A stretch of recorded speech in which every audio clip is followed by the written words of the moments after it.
अस्सलामुअलैकुम, क्या हाल चाल हैं? कैसे हैं आप सब? उम्मीद है सब खैरियत से और अपनी अपनी फैमिली के साथ खुशबाश होंगे। सो वेलकम आप सबका हम दो हमारे 3 व्लॉग्स में। आज दिन जुमेरात का है और तारीख़ है 12 दिसंबर। अभी सुबह के 11 बजे हैं जब मैंने ये व्लॉग शुरू किया है। सलीम आज घर पे हैं, दुकान से उन्होंने छुट्टी की है। करनी पड़ी उन्हें छुट्टी क्योंकि ऊपर का जो काम था ना आज हमें ख़त्म करना था। जैसे कि ऊपर जो सामान हमारा पड़ा हुआ था वो नीचे लेकर आना था और फिर और छोटे-छोटे काम थे जैसे कि कुछ बल्ब लगने वाला है या किसी की मतलब पंखा-वंखे का स्विच वगैरह मतलब ये छोटे-छोटे से काम थे करने वाले। तो वो क्या हो रहा था कि सलीम ना 2 दिन से लगे हुए थे कि फ़ोन कर रहे थे कि चलो वो आके कर जाएँ ये वो। लेकिन क्या है ना कि जब तक आप किसी के सर पे खड़े रह के काम ना करवाओ तो वो अपनी मर्ज़ी का काम नहीं होता है। सो फिर आज सलीम ने कहा कि चलो मैं छुट्टी करता हूँ। तो फिर ना सजील ने तो छुट्टी की थी क्योंकि उसको चोट लगी। पिछली वीडियो में आपने देखा ना कि वो सीढ़ियों से गिर गया है, तो कमर में उसकी ऐसी बुरी वाली दर्द है ना, जैसे मेरे दर्द रही है ना पिछले दिनों में, अभी भी है मेरे। लेकिन उसकी तो अभी ताज़ी-ताज़ी चोट लगी है, तो उसको ना थी बहुत ज़्यादा दर्द, तो इसलिए फिर हमें नहीं भेजा। दवाई दारू उसकी की, मेडिसिन वगैरह खा रहा है वो। लेकिन ये है कि अभी उठने-बैठने में ना उसे बड़ी दिक्कत होती है, स्पेशली वॉशरूम जाके ना तो बड़ा परेशान होता है। ख़ैर जी, यहाँ पर अभी हम क्या कर रहे हैं, सलीम फिर ऊपर जितना भी सामान पड़ा हुआ था ना, जैसे बर्तन थे, ये मेरे चीनी के, पत्थर का सेट, ये ऊपर ही था तब से पड़ा हुआ ना कॉटन में, ये कार्टन के अंदर बंधा हुआ। तो ये फिर उतार के लाए और इसको जो है ना मैं लगा रही थी यहाँ पे अलमारी के अंदर ही। पहले तो मैं सोच रही थी कहाँ लगाऊँ, कहाँ लगाऊँ? फिर यही कहा कि चलो अलमारी में ये ना खाली है जगह, तो फिर यहाँ पर लगा देती हूँ। और अभी ये डोल जो है ना, ये मैं देख रही थी, मैं सलीम को कह रही थी इसको फिर रख लेते हैं बाहर, इसमें दूध वगैरह आ जाया करेगा। तो सलीम कहते लो मैं तो दूध आते हुए लेकर आता हूँ, तो क्या मैं ये डोल साथ लेकर जाऊँगा? तो मैंने कहा फिर इसका यूज़ क्या करना है, किस लिए करना है? तो मैं वही कह रही थी, मैंने कहा चलो फिर इसको दोबारा से रख देती हूँ। सलीम कह रहे थे पहले-पहले ये डोल ही यूज़ होते थे, तब शॉपर वगैरह में कहाँ दूध आता था। तो मैं जब छोटा होता था ना, तो ये डोल लेकर ही जाता था दूध लेने के लिए ना। तो मैंने कहा अच्छा भई। तो सजील कह रहा था मम्मा रख दो बाहिर, मैं ले आया करूँगा। सलीम कहते यहाँ के दूध जो है ना हमें नहीं ये समझ में आता है, जहाँ से सलीम लेकर आते हैं ना शुरू से, तो वहीं से दूध जो है ना हमें समझ में आता है।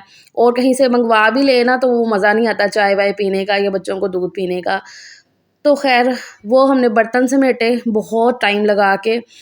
फिर जो है ना उसके बाद ऊपर से फिर ले आए थे सलीम जाके खिलौने। मैंने ना सलीम को बोला था कि एक-एक करके चीज़ें लाओ, मतलब एकदम से खिलारा ला के रख दोगे ना, तो वो देख-देख के मेरे सर में दर्द होना शुरू हो जाएगी।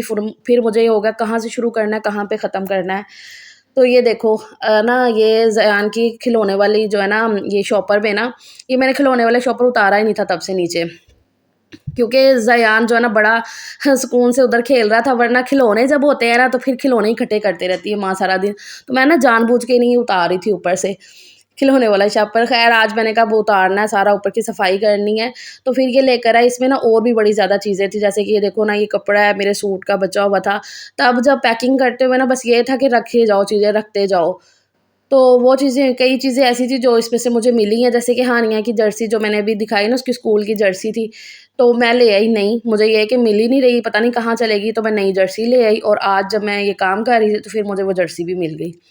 तो इस तरीके से हुआ है। तो ख़ैर अब ये सारा जो है ना मैं छाँटा करूँगी, जो भी चीज़ें चाहिए ज़रूरत की हैं, जैसे कि खिलौने कुछ टूटे-फूटे हैं, तो उनको साइड पे निकाल दूँगी। और हानिया के कुछ पर्स-वर्स थे, उसको ना कलेक्शन बनाने का बड़ा शौक है हानिया को, वो इस टाइम पे गई हुई थी स्कूल, तो मैंने कहा ये ना सही टाइम है क्योंकि जो टूटे-फूटे पर्स हैं ना उनको फ़ारिग करवाती हूँ। जैसे वो उधर जाती है ना अम्मी के घर, नानू घर जाती है अपनी, तो जैसे अरूज के पर्स या अम्मी के पर्स ऐसे पड़े होते हैं, जो वो नहीं यूज़ कर रहे होते हैं ना, तो मैं ले लूँ, ये खाला मैं ले लूँ या मेरे घर में एक्स्ट्रा पड़े हैं या मैं उसको ला के भी देती रहती हूँ।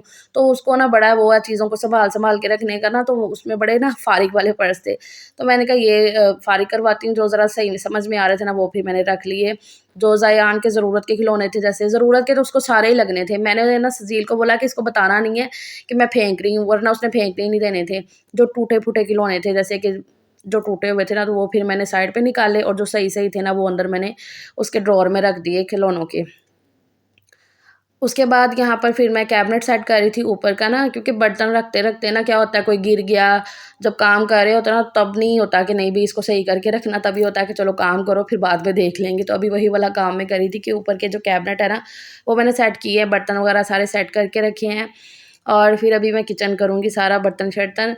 सलीम अभी इस टाइम पे ऊपर का करवा रहे थे, ऊपर ना उन्होंने बंदा लगाया हुआ था, मज़दूर कि वो जो है ना जैसे ईंटें हो गई वो पड़ी हुई थी और ऊपर वाले पोर्शन में तो वो छत पे पहुँचानी थी, फिर ऐसे मलबा ऐसा वाला सारा ना ऊपर गंद था, तो वो हम नहीं होना था। हालाँकि मैं कह रही थी कि चलो कर लेते हैं, सलीम कहते हैं कि नहीं ये भारी हो जाना है काम, तो ये रहने दो, ये मैं जो ना मोटा-मोटा उससे करवा लेता हूँ, जैसे कि ये रोड़े वगैरह उठवा लेता हूँ, तो फिर बाकी का जो है ना वो हम कर लेंगे जो सफाई वगैरह होगी। तो फिर मैंने कहा कि चलो मैं नीचे का करती हूँ और सलीम ने फिर मुझे ये भी बोला कि मैं आज घर पे हूँ, तो ऐसा करते हैं कि सारे जो है ना ऊपर की जो छत है ना, जितनी भी सीलन हुई है और पेंट जो है ना उखड़ा हुआ है, नीचे गिर रहा है, तो उसको जो है ना अच्छे से साफ़ कर देता हूँ मैं। तो मैंने कहा कि चलो ठीक है, तो फिर मैंने जो ना बर्तन-शर्तन कर लिए, नीचे-नीचे जितनी भी सीलन लगी हुई थी वो की और उसके बाद मैं खुद खड़ी हो गई चेयर पे कि मैं चलो झाड़ू लेकर ना ऊपर छत से करती हूँ, लेकिन मेरा हाथ ही नहीं गया। फिर सलीम को ही करना पड़ा किचन में से भी, फिर मैंने उन्हें आवाज़ दे दी थी ना, वो छत पे थे उस टाइम पे। फिर वो आए तो उन्होंने अभी की है, ऊपर से वो कर रहे हैं, तो ऐसे नीचे गिर रहा था ना जैसे स्नोफॉल होती है, इसीलिए तो मैं हँस रही हूँ। और ये देखो, ये गाड़ी से आइडिया लगा लो आप, कितना ज़्यादा इसके ऊपर गिरा हुआ है। मुझे एक कमेंट आया था कि आप या परेशान ना हो, गर्मी में ना ये बिल्कुल ठीक हो जाएगा, मतलब सीलन वगैरह। लेकिन ना अभी दिक्कत क्या है ना यार कि ना मतलब ऐसे गिरता रहता है वो नीचे, अब जैसे कोई मेहमान वगैरह आ जाता है तो बुरा लगता है देखने में। हालाँकि अभी कुछ टाइम मुझे लगता है फेस करना पड़ेगा इसको, क्योंकि अभी जो है ना उतना नहीं है, क्योंकि इसके ऊपर अब जो ना इसके लिए जो खर्चा है ना कुछ ज़्यादा ही होने वाला है, सीलिंग वगैरह का और जो बता रहे हैं। तो अभी हमने कहा कि चलो कुछ टाइम रुक जाते हैं, तो अभी फ़िलहाल ऐसे ही मैनेज करना पड़ेगा। गर्मियों में हाँ, जाके सही हो जाएगा, लेकिन ये है कि देखने में बिल्कुल भी अच्छा नहीं लगता है। तो ख़ैर फिर हमने सलीम ने सारी ऊपर से जो ना किचन की छत साफ़ की और फिर मैंने नीचे से सारी दीवारें ये देखो साफ़ कर ली हैं। इतनी मोटी-मोटी जो है ना जैसे वो उतरा है, बिल्कुल फ़ोम चिपका हुआ जैसे होता है ना, ऐसे हुआ था। तो वो फिर सारी दीवारें साफ़ की हैं और उसके बाद शेल्फ़ एक-एक चीज़ उठा के उसको मैंने धोया, क्योंकि ऊपर से सारा झाड़ा था ना, तो वो बहुत ज़्यादा नीचे ना कली-कली हो गई थी। तो फिर सारे डब्बे-शब्बे मैंने धोए, जो धोने वाले थे, जो साफ़ करने थे कपड़े के साथ वो किए हैं। अभी जितनी शेल्फ़ के ऊपर आप देख रहे हो ना व्हाइट वाश गिरा हुआ था, तो वो सारा मैं साफ़ कर दूँगी इस कपड़े के साथ। तो करते-कराते ना कुछ ज़्यादा ही काम बढ़ता ही जा रहा था। तो लेकिन मैंने कहा कि चलो एक दफ़ा जो है ना सफाई हो जाएगी। हालाँकि मैं नीचे-नीचे से रोज़ाना में करती थी, छत की जो है ना अ, आज की है सलीम ने ना काफ़ी दिन बाद, चुके थे ऊपर का झाड़ चुके थे। और जब मैं यहाँ पर किचन समेट रही थी ना, उस बीच में सलीम जो है ना हॉल में गद्दे-शद्दे उठा के, कालीन उठा के, तो उन्होंने ऊपर की जितनी भी छत थी ना वो सारी झाड़ दी थी। सलीम बहुत अच्छे हैं माशाल्लाह से, बहुत अच्छे, वो घर पे रहते हैं ना, इतना वो कोऑपरेट करते हैं, कभी भी उन्होंने ये नहीं बोला कि मतलब मैं काम कर रही हूँ, तो वो बैठे हैं। स्पेशली जब ऐसा कुछ ज़्यादा काम हो जाता है ना, कि अभी पता था कि ऊपर के पोर्शन का भी करना है और नीचे का भी आज थोड़ा ज़्यादा ही हो गया था, रूटीन के कामों से थोड़ा ज़्यादा ही हो गया था। तो फिर वो ना मतलब होता है उनका, जब वो घर रहते हैं तो कहते हैं नहीं भी मैं कर रहा हूँ, तो हालाँकि मैं उन्हें मना भी करूँ ना कि नहीं आप रहने दो मैं कर लूँगी, तो वो कहेंगे नहीं, नहीं तू कल्ली लगी है, कल्ला इक ते दो यारां, इस तरीके से ना हो जाता है। तो अल्हम्दुलिल्लाह इस चीज़ के लिए अल्लाह का शुक्र है। तो फिर मैंने क्या किया था, झाड़ू तो उन्होंने लगा दी थी, तो फिर मैंने ना सिर्फ़ किचन का जो है ना उतना पोर्शन वो धो लिया था और जितना पानी इधर हॉल की तरफ आया था ना उसको बस वाइपर वगैरह करके और फिर अब अभी यहाँ पर मैं सारे साफ़ी लगा दूँगी। एक-एक चीज़ उठा के फिर मैंने साफ़ी वगैरह किया, वाइपर वगैरह जैसे कि आटे की बाल्टी और जो है ना मसाले की टोकरी वगैरह उठा के सारा कुछ फिरी, सारी साफ़-सफ़ाई की। मतलब पूरा हॉल तक तो हो गया था, बाहर अभी गैराज का बाकी था, क्योंकि ऊपर का जब पोर्शन का होना था ना फिर बाहर गैराज भी धुलना था।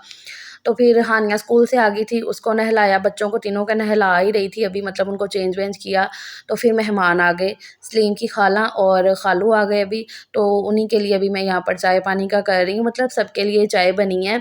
जैसे कि ऊपर वो जो काम कर रहे हैं भाई उनके लिए भी, और हानिया सजील के कारी साहब भी आ गए हैं, वो भी पढ़ा रहे हैं उन्हें, तो उनके लिए भी बन गई है। तो यहाँ पर ना मैंने फिर निम्को मँगवा ली थी बिस्किट वगैरह, तो वो दूँगी। सबसे पहले मैंने कहा चाय दे के आती हूँ, जो ऊपर भाई लगे हुए थे ना, उनको सुबह से दी ही नहीं थी चाय ना। सर्दी में ऐसे जो काम-शाम करने वाले होते हैं ना, उनको ज़्यादा चाय की तलब होती है, जैसे कि मिस्त्री मज़दूर वगैरह ना, इनको ज़्यादा चाय लगती है। तो मैंने ना सुबह से, मैं भी लगी हुई थी कामों में, तो फिर अभी मैंने सबके लिए बना लिया। बच्चे वो देखें हॉल पे बैठे पढ़ रहे हैं कारी साहब से, तो अंदर मेहमान बैठे हुए हैं, सबको चाय-पानी देते हैं, बैठते हैं, अब ज़रा थोड़ी देर गप्पे-शप्पे करते हैं। टाइम जो है ना थोड़ा हमें भी फुर्सत का मिल गया है। तो ये थी जी मेरी दोपहर के 3 बजे तक की रूटीन, सुबह से लेकर अभी और भी बहुत से काम थे, लेकिन वो अब नेक्स्ट व्लॉग में आपको दिखाती हूँ कि आगे क्या-क्या हमने किया। इंशाल्लाह अब कल फिर मिलूँगी आपसे एक नए ब्लॉग के साथ। अपना बहुत सा ख्याल रखिएगा। अल्लाह हाफ़िज़।